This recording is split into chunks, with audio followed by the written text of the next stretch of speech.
Graži šypsena šiandien tapo geros sveikatos, sėkmės ir išsilavinimo sinonimu. Deja, neretai taip atsitinka, kad žmogus dėl tam tikrų priežasčių netenka dantų. Tai sukelia fizinį ir psichologinį diskomfortą. Padėti tokiems žmonėms buvo sukurti dantų implantai. Jeigu kalbėti apie bedančius pacientus, tai pasaulyje tai aktuali problema šiandien yra. Ir iš esmės Brazilijoje yra 53% bedančių žmonių šiai dienai, Amerikoje, Jungtinėse Amerikos valstijose 2020 metais paskaičiuota, kad bus 30 milijonų iš viso bedančių žmonių. Lietuvoje taip pat jų daugėja, nepaisant to, kad odontologija tobulėja ir visi gydymo metodai eina į priekį, bet tai yra aktuali problema ir mes ją turim kažkaip tai spręsti. Tai pailiustruokim pavyzdžiui. Skambina pacientas, gydytojau, viršuj neturiu dantų, reikia 4 implantų. Ir kiek jie kainuos? Ką mes galim tokiam pacientui atsakyti? Nieko negalim. Iš esmės, kaulas tai nėra kaladė, kad mes galėtumėm kiek nori ten sukti implantų. 4, 6, 2. Principe, vėliau prieisim prie šito atsakymo, bet ką pacientai nori iš gydytojo? Jie nori neišimamą daiktą burnoje. Visada. Ar jie nešiotų plokšteles, ar jie plokštelės prieš tai nenešiotų. Nori, kad būtų kuo mažiau chirurgijos.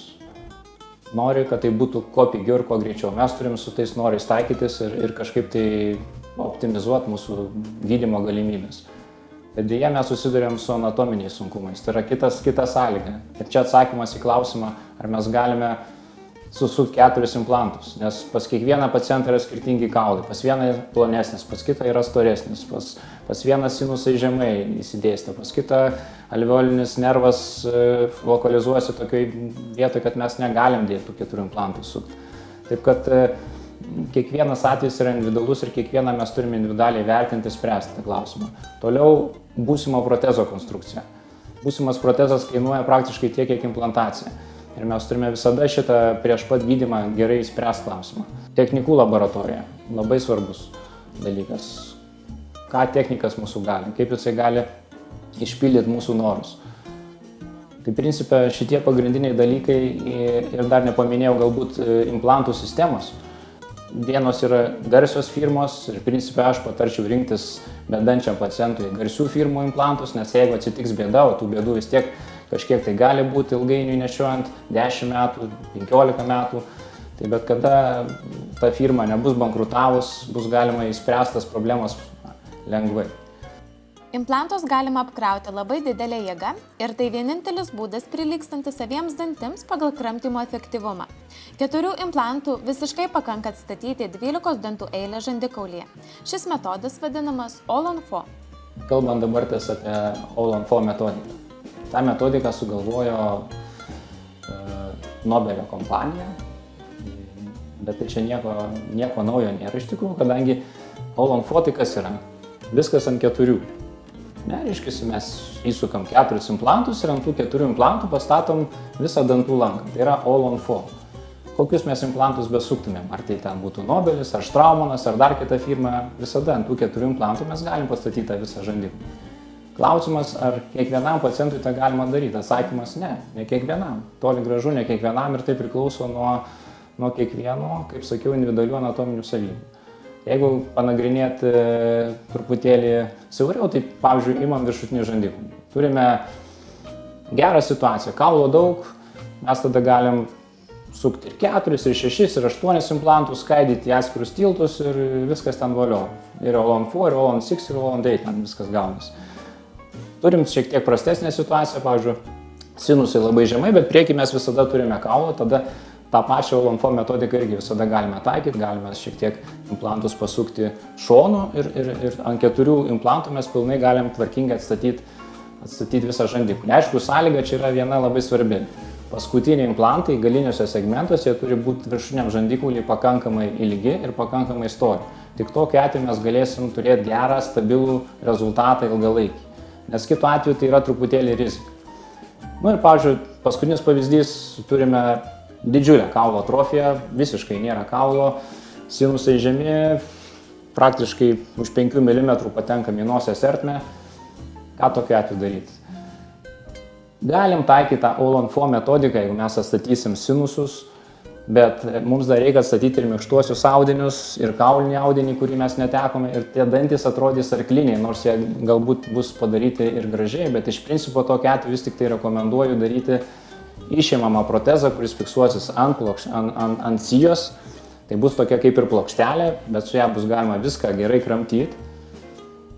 Ir atrodys labai gerai estetiškai, nes ta tai vadinama garnitūra raudonai, jinai puikiai imituos minkštuosius audinius ir atkurs tūrį, kurio žmogus netekęs kaulų. Kalbant apie apatinį žandikulį, jeigu imti vėlgi siauriau apžvelgti, vėlgi su apatiniu truputėlį lengviau, nes tai yra žymiai kietesnis kaulas ir jis nereikalauja galbūt nei tokio skaitlingo implantų skaičiaus ir nebūtinai turi būti labai stori implantai. Apatiniam žandikuliui, principe, jeigu pavyzdį, jeigu turime, sakykime, visiškai gerą situaciją, priekį daug kaulo, galiniuose segmentuose nervas pakankamai žemai, mes galime bet ką daryti. Kaip ir viršutiniam sakiau, tai 6, 8, 4, ant tų 4 mes galime drąsiai pastatyti visą žandikulį ir tai bus visiškai puikiai išspręstas atvejis. Turime šiek tiek blogesnę situaciją, kuri yra pati dažniausia, tai yra bedančiam žandikuliui, kai mes galiniuose segmentuose neturim pakankamai kaulo, kadangi dėl didelės kaulinės atrofijos mūsų apatinio žandikulio nervas yra labai aukštai įsidėstęs ir dėja mes negalime įsukti ant implantų. Tada mes turime kaulo tarp mentalinių angų, tai yra maždaug tarp ketvirto dantų. Tame priekinėme segmente mes galime daug ką padaryti. Mes galime įsukti tos taip vadinamus 4 implantus, tai yra 2 priekyje, ir galiniuose segmentuose pakreipus implantus šiek tiek kampu, mes galime sudaryti visiškai gerą tokią geometrinę figūrą ir, principe, visiškai normaliai įspręsti klausimą, jeigu kalbėti apie neišimamą protezą. Tada ant tų 4 implantų mes galime atkurti, reiškia, pilną žandikulį. Labai sudėtingais atvejais, kai, sakykime, kaulas labai žemas, vėlgi, bet priekį mes visada jo turim. Nėra tokio paciento, kad priekį neturėtų kaulų. Taip nebūna. Nervai gali būti aukštai, jie ten gali persimatyti per gleivinę netgi, bet priekyje tarp ketvirto mes visada turėsim ten maždaug jau ir pačiais blogiausiais atvejais kažkur centimetrą kaulų. Toj vietoje mes visada galime sukti 4 implantus, bet daryti neišimamą protezą tokiu atveju yra nerekomenduotina. Geriau vis tik tai, kaip sakiau, kaip ir viršutiniam žandikuliui, daryti plokštelę ant sijos, kad imituot prarastus audinius. Kitas labai svarbus klausimas ir iš tiesų labai aktualus pacientams, ką daryti. Ateina bedantis pacientas, jis prieš tai nešioja plokštelę arba iš viso dar nieko nenešioja.